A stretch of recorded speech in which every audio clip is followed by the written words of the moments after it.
Hello everyone, welcome to the Gurukul YouTube channel. In the last class we discussed about the sum of first n terms of an AP. Right? तो हमने last class में सीखा था कि first n terms of an AP कैसा होता है, and it was given by Sn is equals to n by 2 2a plus n minus 1 into d, or Sn is equals to n by 2 a plus l. ये दोनों form हमने सीखा था. इसके basis पे हमने कुछ एग्जांपल्स क्वेश्चन सॉल्व किए थे. Today we are going to solve the exercise 5.3. उसके 5 से 6 क्वेश्चन हम सॉल्व करेंगे. So let's start.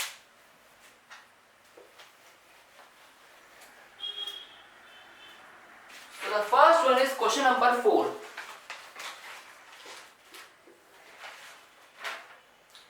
How many terms of the AP 9, 17, 25 so on must be taken to give a sum of 636. मतलब यहाँ पे अपने को Sn दे दिया है 636. निकालना क्या है अपने को, हाउ मेनी टर्म्स. इसको देख के पता चल रहा है a कितना है, d कितना है, 17 minus 9 8. We know Sn is equals to n by 2 2a plus n minus 1 into d. So 636 is equals to n by 2 2 into 9 plus n minus 1 into 8. चाहो तो 2 को मल्टीप्लाई कर लो, पर मैं यहाँ से 2 कॉमन निकाल के इसको हटा दूंगा. ऊपर से 2 कॉमन निकालेंगे तो इस वाले टर्म में बचेगा 9, इसमें बचेगा n minus 1 into 4. इन दोनों को कैंसिल आउट करते हैं तो ये बचेगा 636. थोड़ा सा सॉल्व करेंगे तो it will come 5n plus 4n square. Further LHS RHS कर देते हैं.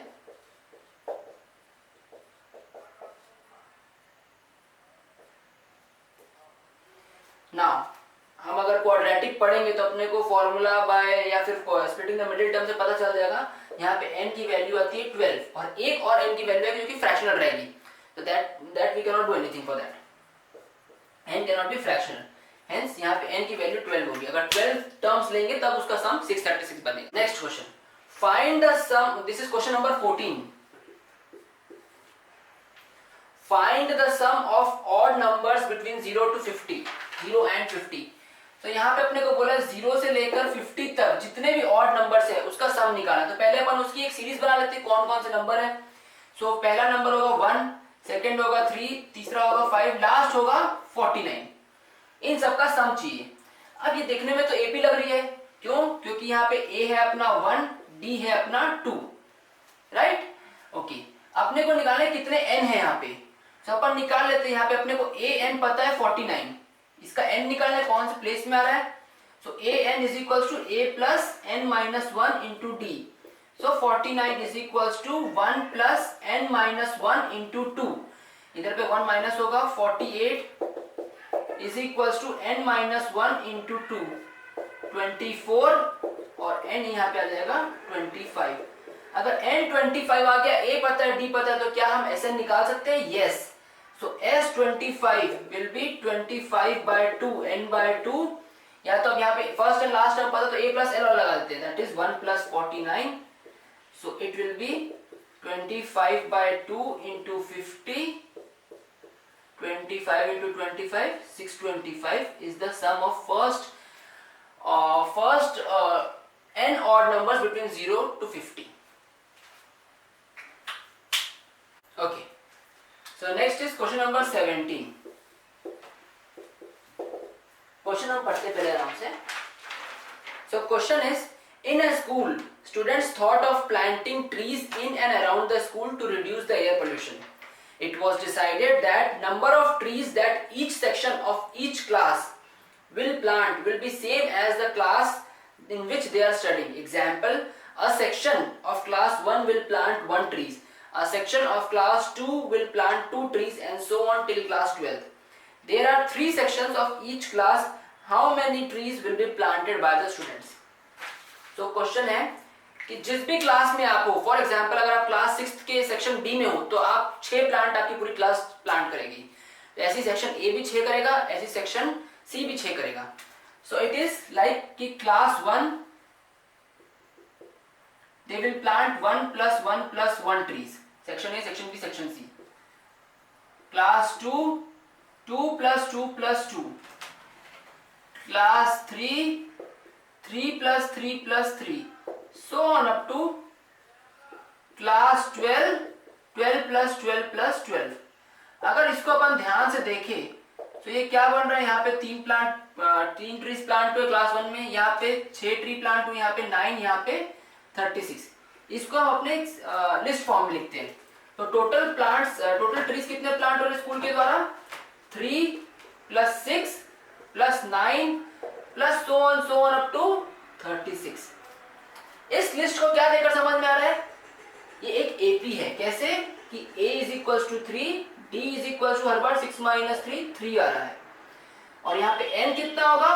क्लास 1 से लेकर क्लास 12 तक है तो कितने नंबर होंगे? 12. अगर आप चाहो तो an से भी 12 n निकाल सकते हो. तो यहाँ पे आ जाएगा n 12. अपने को निकालना है Sn. So is equal to n by 2. यहाँ पे अपने को a और l पता है तो अपन ये वाला लगा लेते हैं a plus l. So it is 12 by 2, 3 plus 36. 6 into 39 और 5 कैरी, 6 3 is 18 और 5 23. सो टोटल 234 ट्रीज प्लांट करे जाएंगे स्कूल के द्वारा.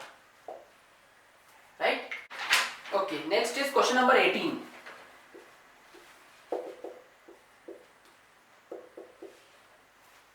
A spiral is made up of successive semicircles with centers alternatively at A and B, starting with center A of radius 0.5, 1, 1.5, 2 as shown in the figure. What is the total length of such a spiral made up by 13 consecutive semicircles?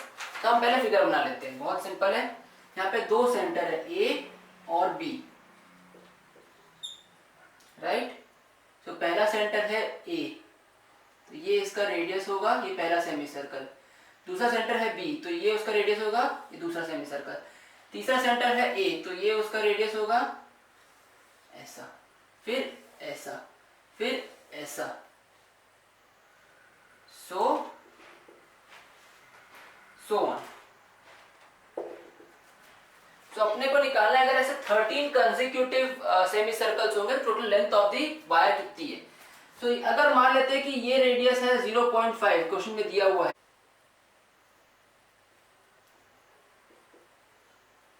Then again this radius is 0.5, so on 1.5. So इसका कितना होगा? तो पहले अपन एक semi circle का length कितना होता है वो निकालते हैं. टोटल एक सर्कल का सरकमफेरेंस कितना होता है? We know it, 2 pi r full circle का. तो एक सेमी सर्कल का कितना होगा? इसका half 2 pi r divide by 2. Right. तो it will be pi r. अब यहाँ पे अलग अलग सेमी सर्कल है, टोटल 13 सेमी सर्कल है, तो अपना टोटल वायर कितना लगेगा? Pi r1 plus pi r2 plus pi r3 so on up to pi r30. Okay fine. सो यहाँ पे अपन लोग पाई को कॉमन ले लेते हैं. अंदर बचेगा r1 plus r2 plus r3 plus so on up to r13 तक. ठीक है. सो यहाँ पे पाई को कॉमन लेते हैं. अंदर पहला वाला r था अपना 0.5, क्वेश्चन में दिया हुआ है. दूसरा वाला है 1, तीसरा वाला है 1.5, सो ऑन अप टू 13 तक. ओके. ये एक एपी दिख रही है आपको? यस. क्यों? क्योंकि यहाँ पे डिफरेंस कितना है हर बार? 0.5. सो इसको अपन लिखते हैं पाई. इसका अगर अपन सम निकालें, और ये कितने n है यहाँ पे? n है यहाँ पे 13. तो यहाँ पे अपने को पता है कि अगर इस पाई को कॉमन ले लूं अगर मैं, तो यहाँ पे a है अपना 0.5, d है अपना 0.5, n है अपना 13. अपने को निकालना है इसका सम. तो it will be pi 13 by 2, 2 into 0.5 plus n minus 1 into d. Okay. So it will be pi into 13 by 2, अंदर पे बचेगा 2 into 0.5 is 1 plus 12 into 0.5 is 6. So it will be 22 by 7. Pi की value एक बार 22 by 7 मान लेते हैं. 13 by 2 into 7, 7 7 cancel, this is 11, this is 143 centimetre जो भी यूनिट दी हुई है. So this will be the total length of the wire. Next is question number 19.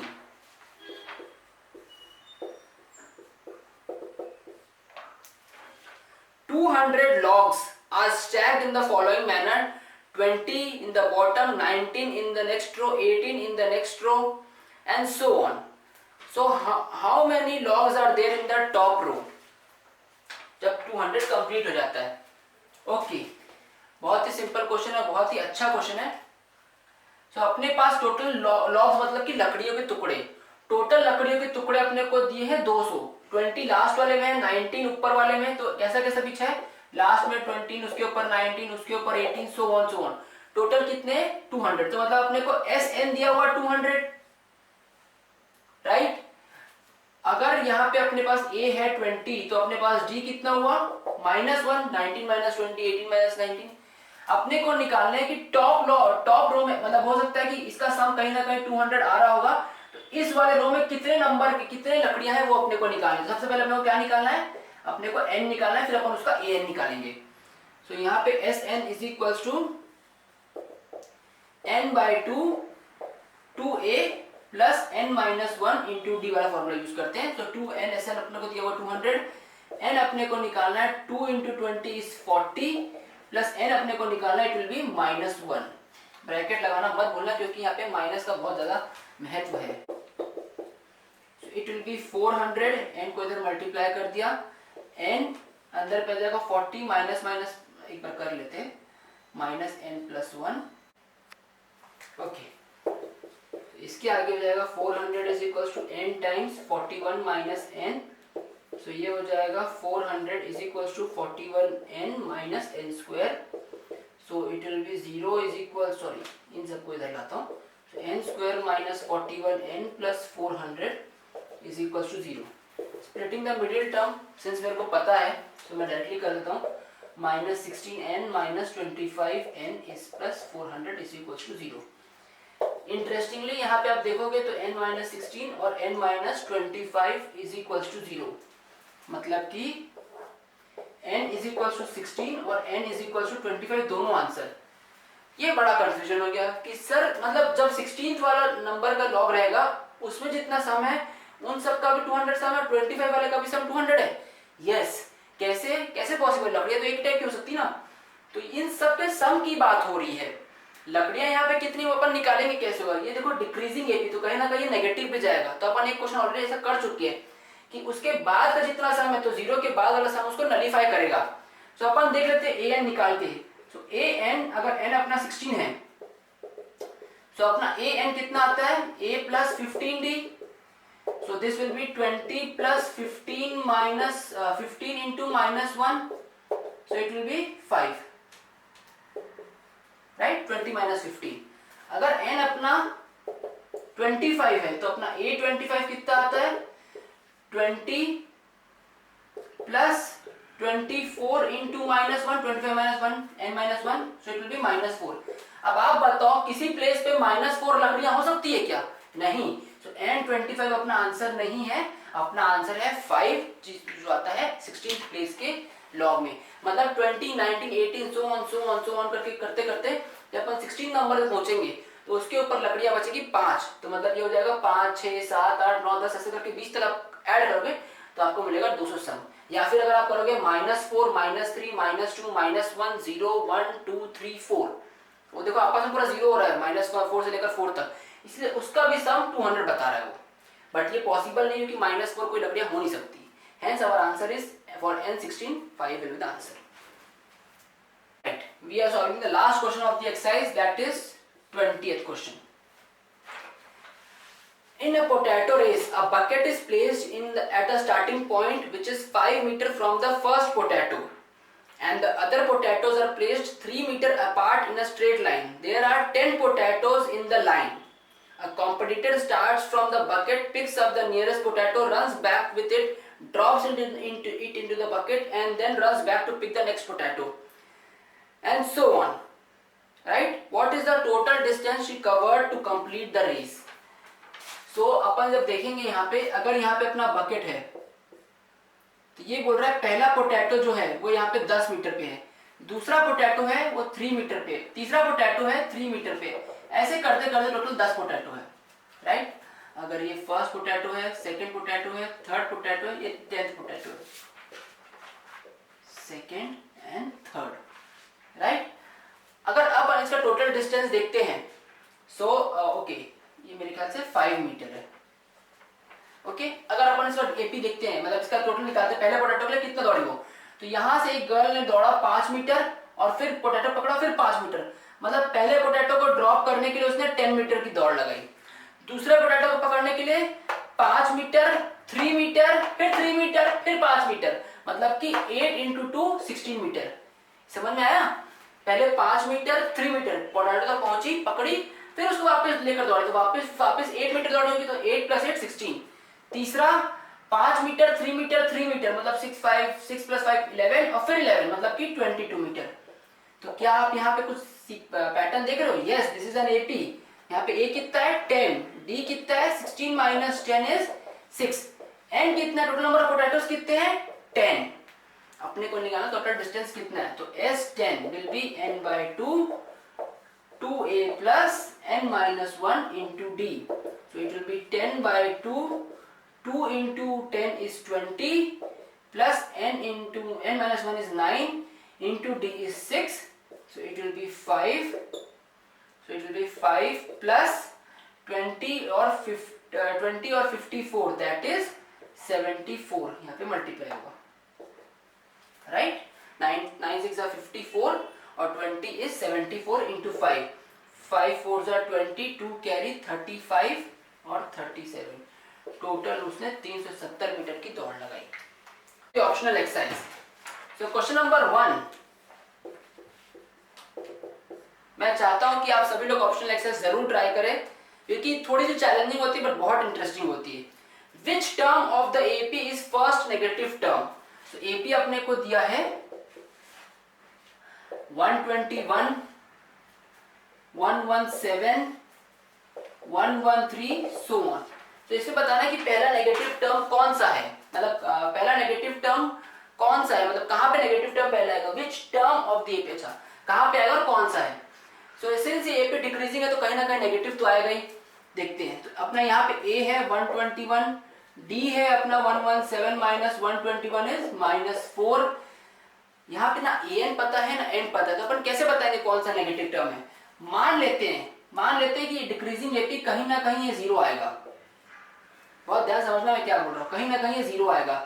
अगर ये कहीं ना कहीं जीरो आता, जरूरी नहीं कि आए, मैं मान रहा हूँ कि जीरो आएगा, तो अगर ये जीरो आएगा तो 0 is equals to a plus n minus 1d, so 0 is equals to a है अपना 121, n है अपना ये, और ये हो जाएगा -4, so it will be -121 is equals to n minus 1 into -4, minus minus cancel, so 121 divided by 4 is equals to n minus 1, so alright, so ये हो जाएगा 30.25 is equals to n minus 1, so ये हो जाएगा 31.25 is equals to n minus 1 n। तो यहाँ हमने देखा कभी भी n अपना नेगेटिव हो सकता, पॉइंट में हो सकता है क्या, नहीं, कभी भी n पॉइंट में नहीं हो सकता, n हमेशा एक नेचुरल नंबर रहेगा। तो सर ये कैसे हो गया, इसका मतलब 0 तो इसका टर्म नहीं है, तभी ये नेचुरल नंबर नहीं आ रहा है। बट इससे ये समझ में आई कि अगर ये डिक्रीजिंग एपी होती और अगर कोई 31.25 नंबर होता तो वहां पे 0 आता, अगर वहां पे 0 आता तो उसका अगला टर्म जो भी प्रॉपर होता वो नेगेटिव होता पहला, मतलब कि यहाँ पे जो 32nd नंबर होगा वो 0 से और कम होगा, 0 से और कम क्या होगा, फर्स्ट नेगेटिव टर्म। तो मतलब अपना n जब अपना 32nd होगा तो अपना पहला नेगेटिव नंबर आएगा, तो वो कौन सा टर्म है वो अपन निकालते हैं, तो अपन a32 निकालते हैं, it will be 121 plus 31 into -4, so 121 32 minus 1 is 31, so it will be minus of 4 124, so it will be -3, so first negative term will be -3 and it comes at 32nd place, right। With the completion of this question अपना AP as a topic complete हो चुका है। So I hope you will practice hard, you will solve all the questions of the exercise, and if any doubt do comment in the comment box. Thank you.